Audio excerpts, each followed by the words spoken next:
Do you work in the animal health industry or veterinary profession?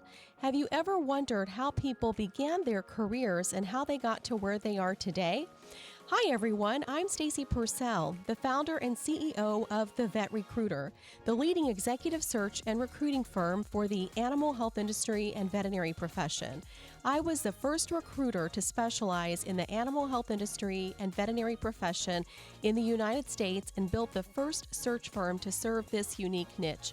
For the past 25 plus years, I have built relationships with the industry's top leaders and trailblazers. The People of Animal Health podcast highlights the incredible individuals I have connected with throughout my career. You will be able to learn more about their lives, careers, and contributions. With our wide range of expert guests, you will be sure to learn something new in every episode. Thanks for tuning in and enjoy the episode. Welcome to the People of Animal Health podcast. On today's show, we're talking with Dr. Alexis Nahama. Alexis Nahama is a seasoned life sciences executive with more than 20 years of experience spanning both animal and human health sectors. Trained as a veterinarian, he quickly transitioned into pharmaceuticals, excelling in research and development before assuming senior roles in business operations. Notable achievements include leading marketing efforts at VCA during challenging economic periods and spearheading the human pain business unit at Sorrento Therapeutics, overseeing the successful progression of programs from preclinical stages to phase 2 clinical studies targeting osteoarthritis. He pioneered a multi-species clinical development approach, accelerating drug development timelines by leveraging naturally occurring diseases in companion animals.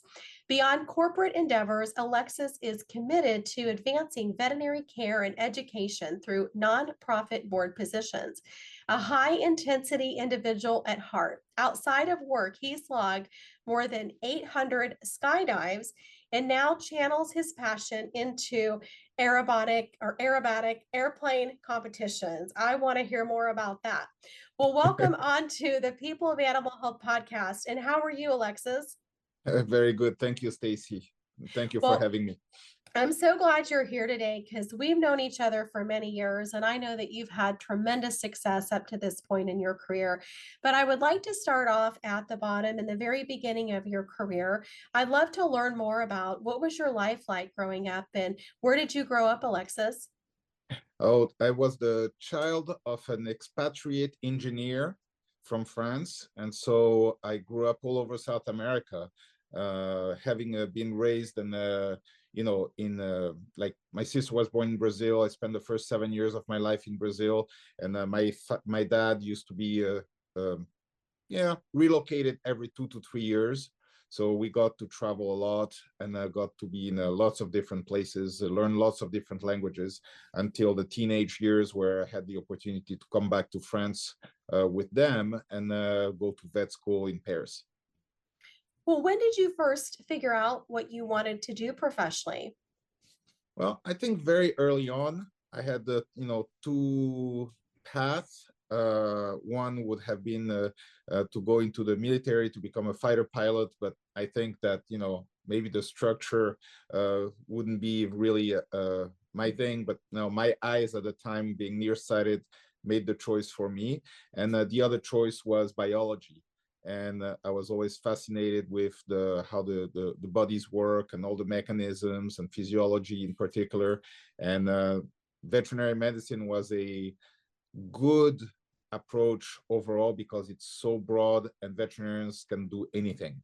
So and that's what I found very, very attractive in the training and how to become a veterinarian, is that you can go into science, you can be a surgeon, you can do an internal medicine person, you can get into business. It doesn't close doors like many other choices make. Yeah, that is so true. Well, tell us about the beginning of your veterinary career. How did you first get started in veterinary medicine? Oh, I at the end of my years in vet school, I took additional training in statistical analysis and clinical methodology. So animal experimentation, clinical studies design, and fell in love with the methodology and everything associated with that, and got my first job at Vetoquinol soon after graduating. So I did a little bit of emergency care and surgery, but very, very quickly I went straight into R&D and clinical drug development for animal health. Well, walk me through your career. So you worked in ER, and then you went to go work for Vetaquinol, and then walk us through your career after that. Oh, after that, I had the opportunity to be expatriated by Vetoquinol to work on their diagnostic program in Florida. And so I moved to the US, and then, from that point on, stayed more on the business side with increasing responsibilities, at SIVA. Started my own company in 1999 in the tech field, managing medical clinical records and data, and sold that company to a telecom group a couple of years later. And at that point, decided to move back to the US and found a great opportunity in business e-business development at Hillspec Nutrition.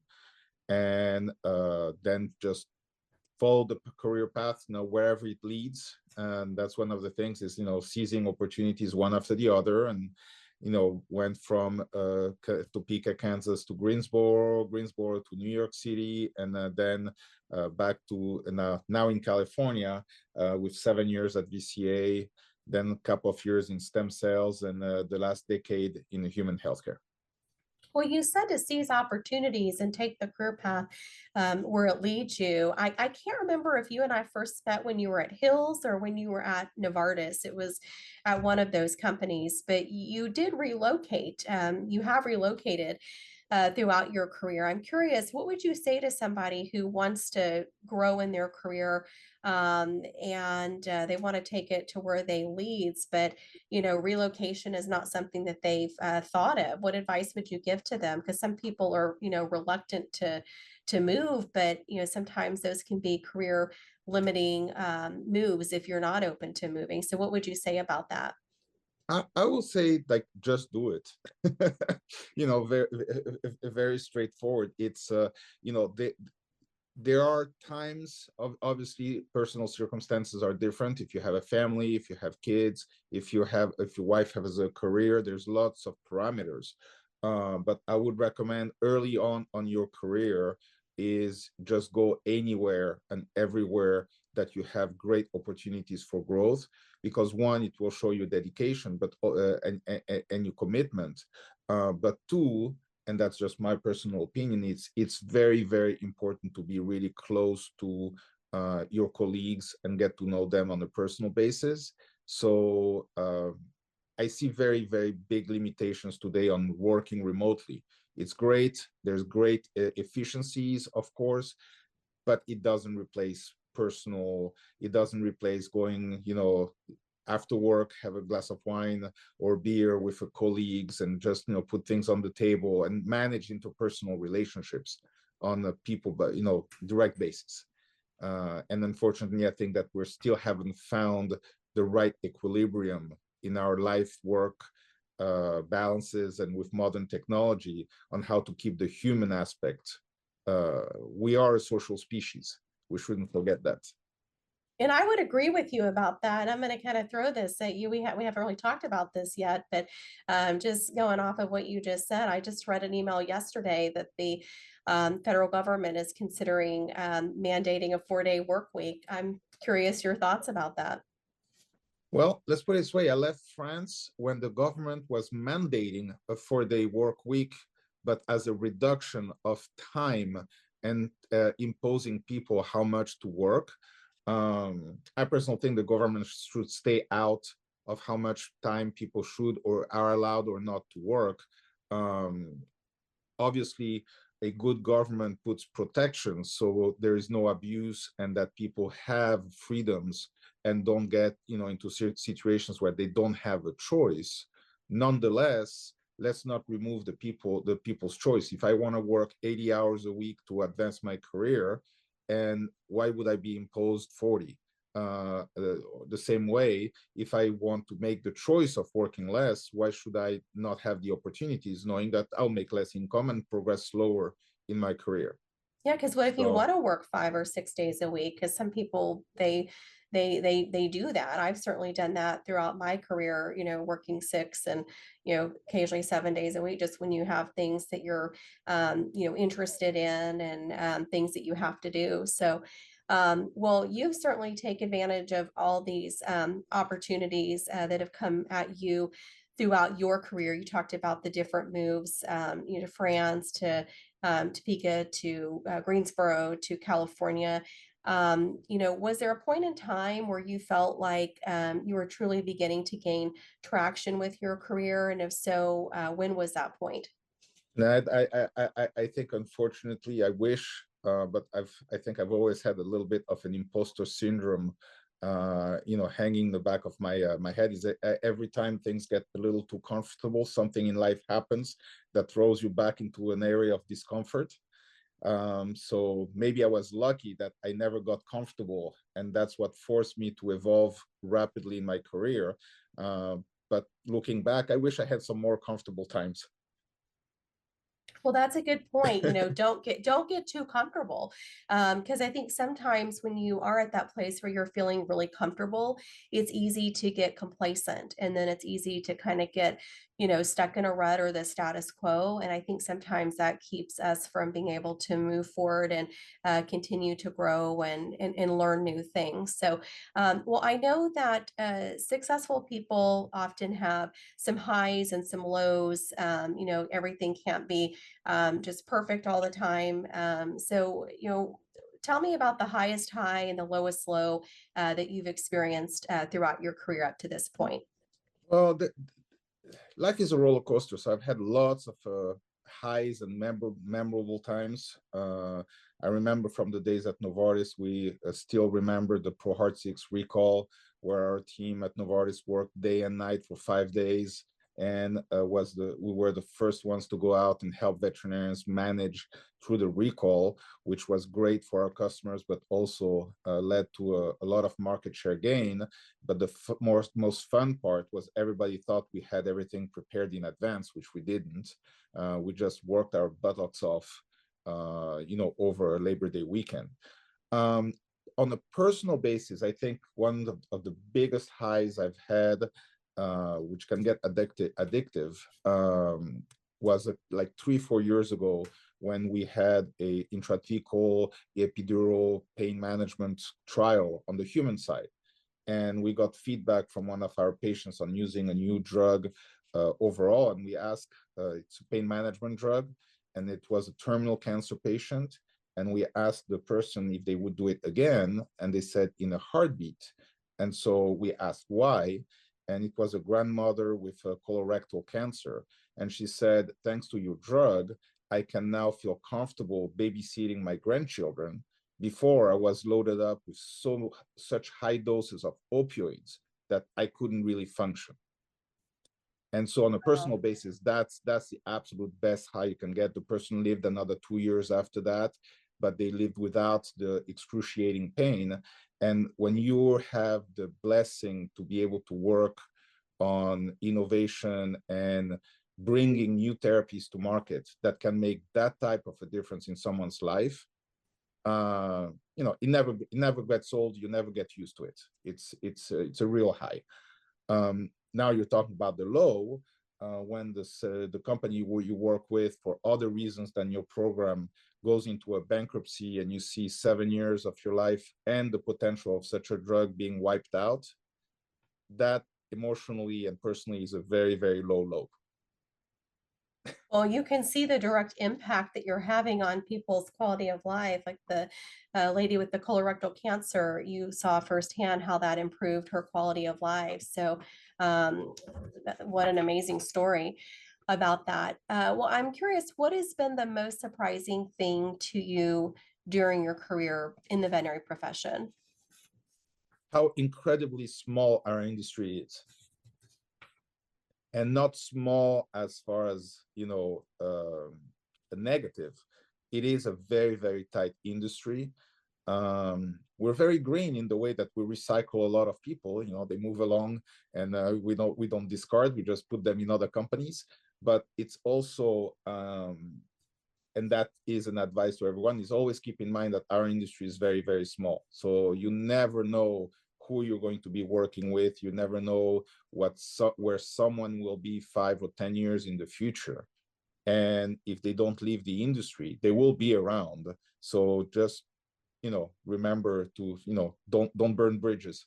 Yeah, they could be your boss at the next company. Absolutely. Well, Alexis, how have you seen the profession change over the years?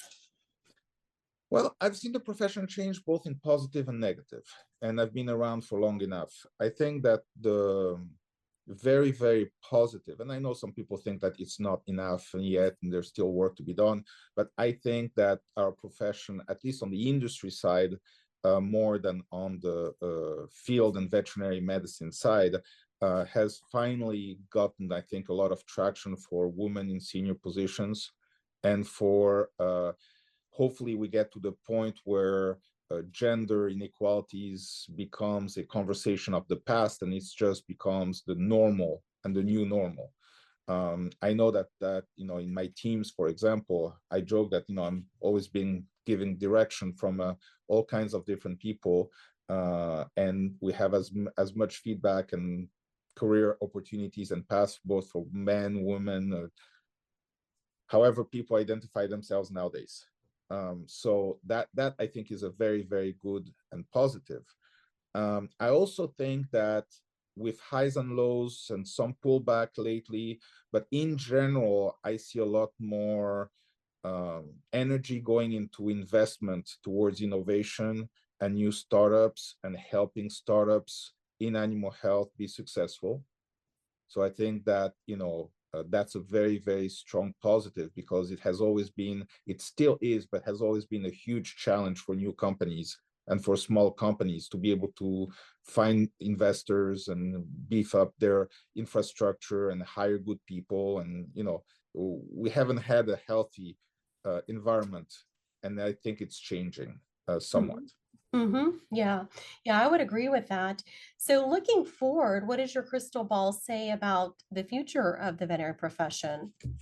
Well, I think the future is bright. I just have one major concern, and that relates a little bit to the prior question on the negatives of the current veterinary profession. Is I think that the last decade or so, we've seen what I call the luxurization of pets. And we have to remember that, people still pay cash, and that not being able to afford $10,000 to treat your pet is not being a bad pet owner. And guilt and the humiliation that people have of not being able to provide the best absolute care is something that we need to take into consideration. That indirectly will also, when there is pushback or tensions, will affect the mental health of the healthcare provider, because they're humans. And again, in animal health, I don't think it's really a job. I think it's more a calling.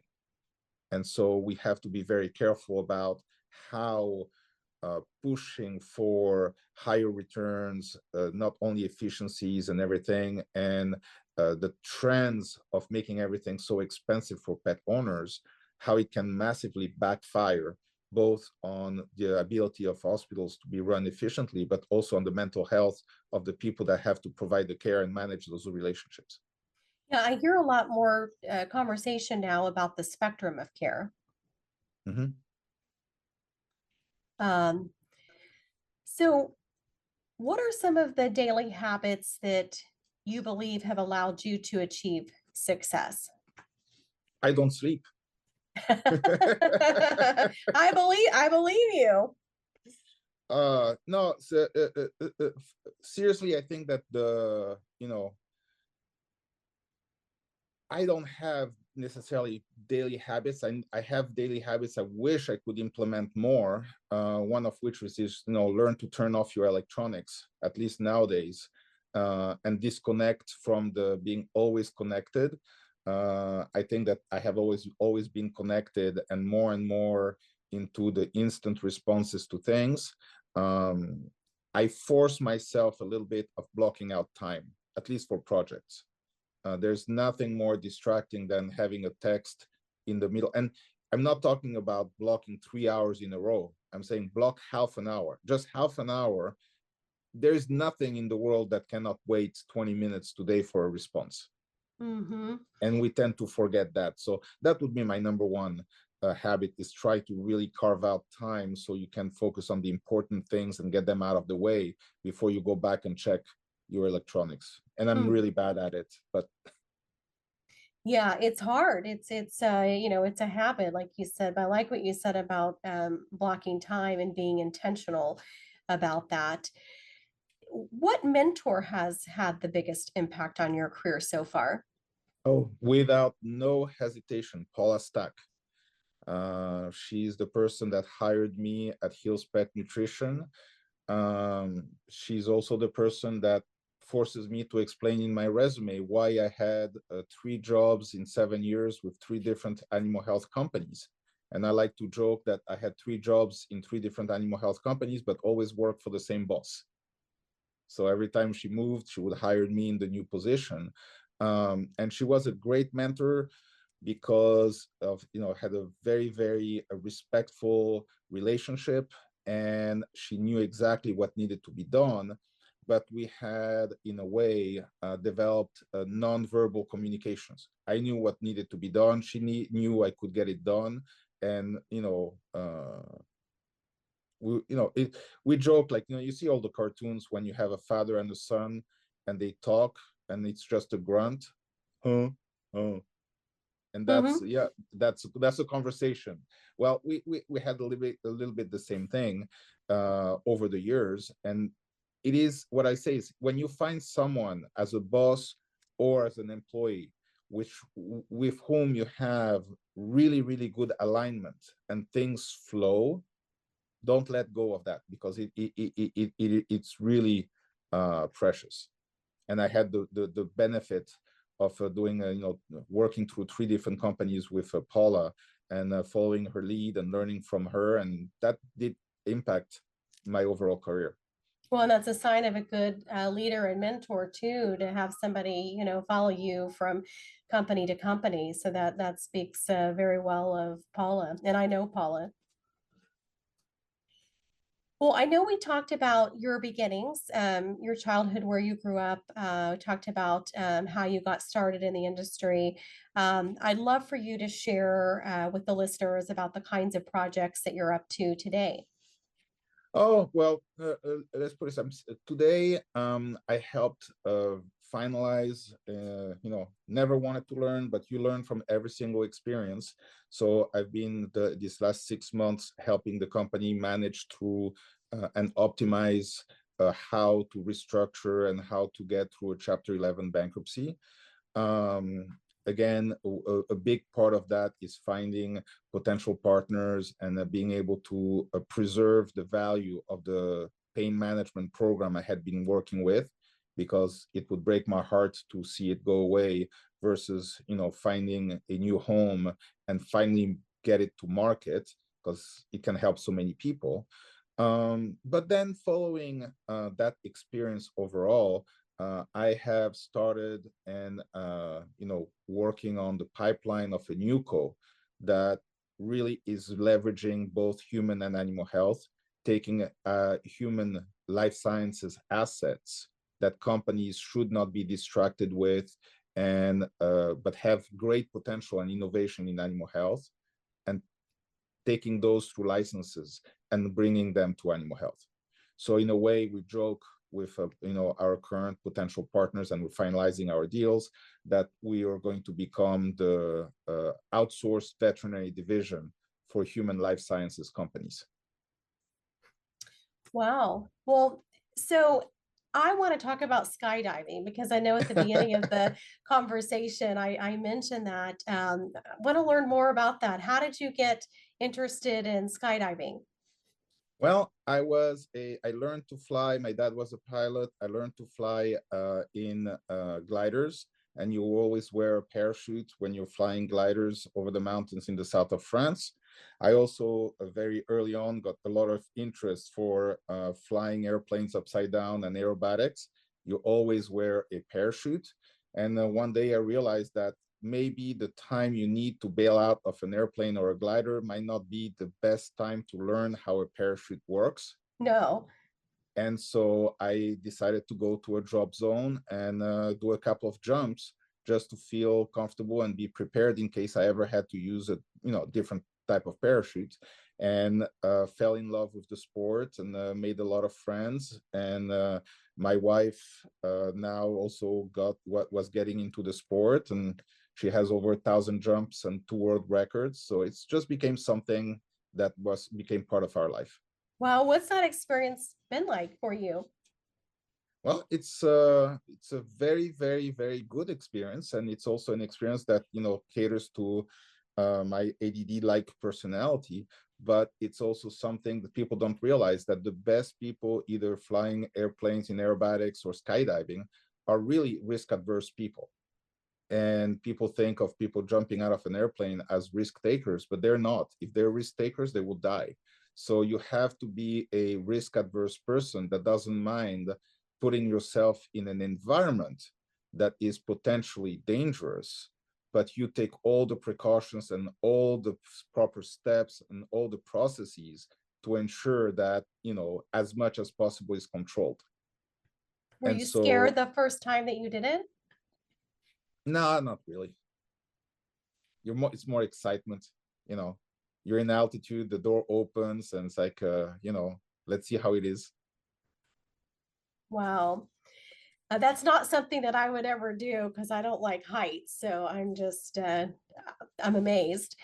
Well, what advice would you give the younger version of yourself? Be careful with emails. Be careful with Never, emails.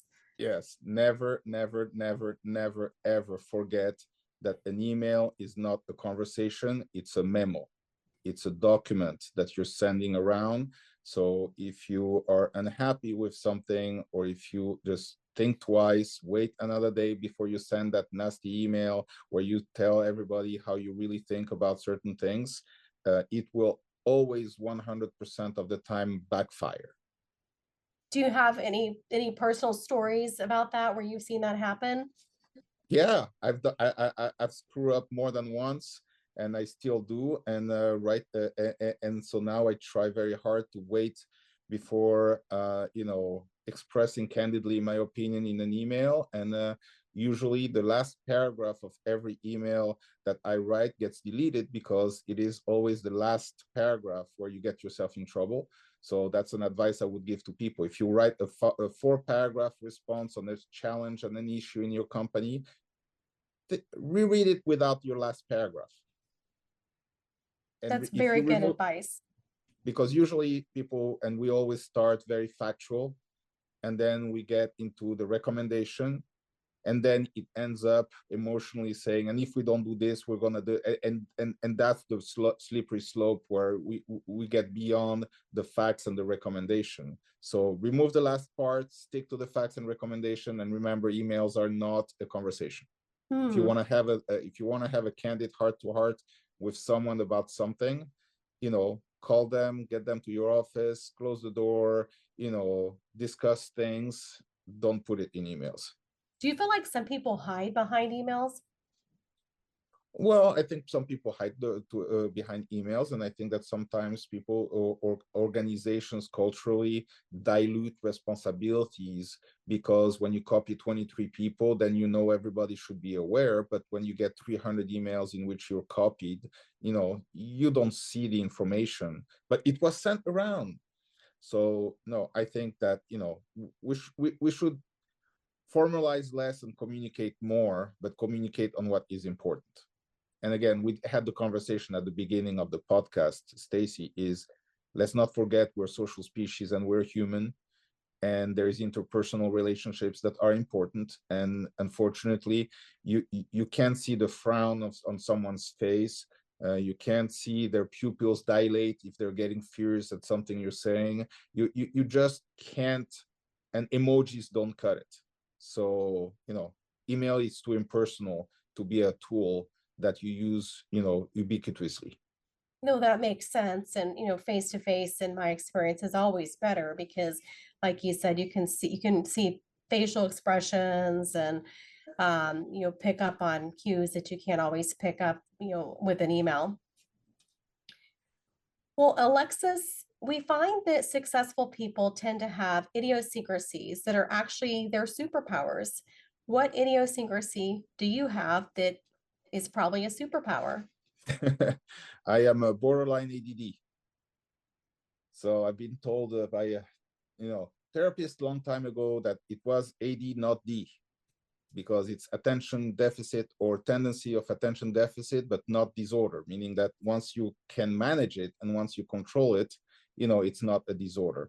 And why that is a superpower as well as sometimes a weakness, it's a superpower in the fact that I think in a way I'm blessed because I can put and connect dots that most people would think are, they can't see the connections or the impact one type of effect has on another one.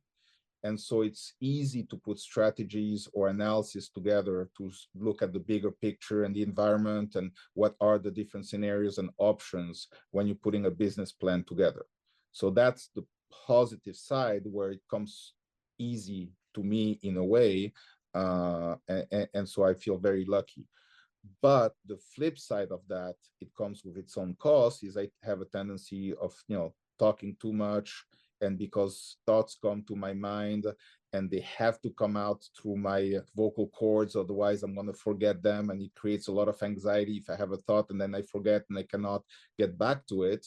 That for a long time in my career, I tended to not only talk too much, but interrupt people in the middle of their sentences, which is then seen as disrespectful, that is seen as at times, condescending because, hey, I have these thoughts, like, yeah, but I haven't finished talking and I also had the thought. And so today I've learned to have a notebook and write down the questions and wait my turn before that thought. So that way I don't forget the thought, it's written on paper and it helps not have to put it out there. So, that's, but when you talk about superpowers, you also have your kryptonite, right? That's right. Well, I've heard the ADD about recruiters too, that the best recruiters have ADD. I often feel that about myself, that I probably have ADD too, because I have same personality traits like you do there. I have a friend who carries around a clipboard everywhere, like your notebook. She carries around a clipboard everywhere. Every time I see her clipboard, she's writing down everything, which I think is great.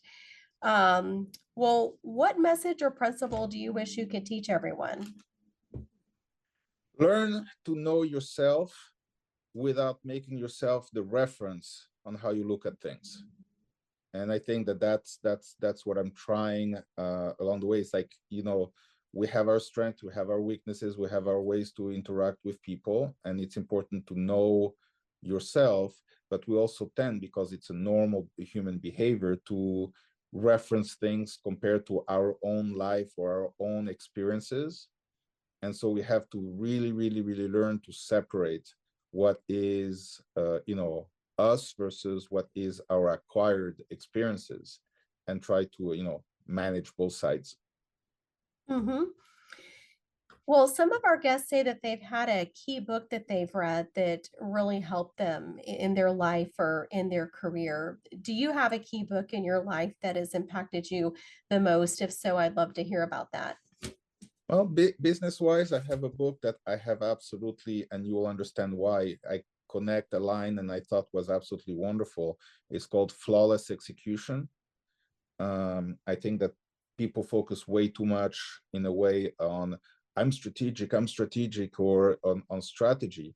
But if you can't execute, no company survives overall. And I love the approach and the methodology of this book because it's Jim Murphy, which is also married to a Brazilian.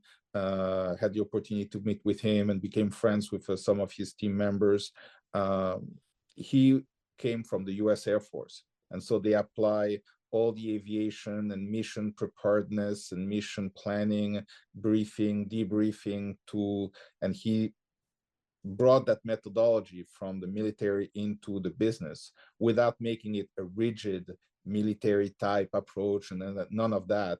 It's really more about the aviation type methodology where you're going from point A to point B. Depending on the distance, you need different resources, a small plane or a big plane. Depending on the weather, you're going to plan differently. And so you take all those elements in consideration, which is a very, very healthy approach. But also I've trained teams on it. And I think it's a very healthy approach because it aligns people on common language when it comes to project management. And it's not the only method. But I would say if you're managing projects and complex projects with multiple people in an organization, doesn't matter which methodology you use, but have a common language, because that really facilitates and helps move and focus on the important things. Mm-hmm. Yeah, that makes sense. And I like, going back to what you said about the execution and the strategy, because you do see that with companies and you see that with people. They have a strategy, but they can't execute. People have things that they, talk about doing, but they don't actually do them. So, yeah, that's a very good point there. Well, you've got the mic, Alexis. What is one thing that you want to share with the listeners of the People of Animal Health podcast before you drop the mic today? Don't be lured into going into the human healthcare side. It's great, but it's not as good as animal health. Well, I hear that often, people that go to the human side, they always, want to come back to animal health. That's always back to their roots. Well, Alexis, like I said, we've known each other for a very long time. I really enjoyed hearing your story about how you grew up and how you got started in your career and some of the things that you've learned along the way and accomplished, and always enjoy talking with you. I really appreciate your being here today. Thank you, Stacy. It's an honor and a pleasure, and anytime.